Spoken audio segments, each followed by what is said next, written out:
Assalamualaikum warahmatullahi wabarakatuh. Nepangkeun wasta abdi Bilal Maktum Agnia ti kelas 12 IPA 2. Dina danget ieu SIM abdi bade ngerjakeun uprak bahasa Sunda nyaeta maca warta.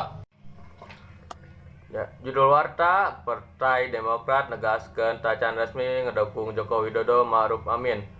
Wilujeng enjing kanggo pamirsa sadayana simkuring dina waktos ieu bade ngadugikeun sawatara warta anu kantos kajantenan dina samingon kapengker ieu. Anu kahiji, Jakarta Wakil Pupuhu Partai Demokrat Syarif Hasan negaskeun partaina teu acan resmi ngagabung dina pemerintahan Joko Widodo Ma'ruf Amin. Nurutkeun dugi ka wira Majelis Tinggi partai anu dipimpin ku Bapak Susilo Bambang Yudhoyono teu acan nentukeun sikep. Nya emang tacan diputuskeun ku Majelis Tinggi saur Saepul.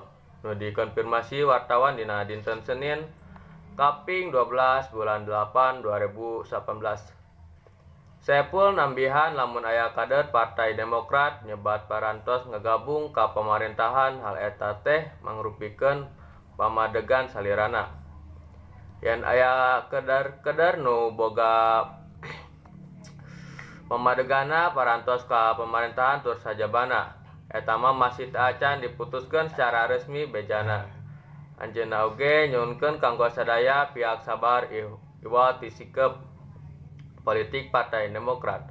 Sabab Majelis Tinggi Partai Demokrat teh bade ngalangsungkeun rapat. Mun sakitu wae warta ti simkuring nu tiasa disampaikeun. Assalamualaikum warahmatullahi wabarakatuh.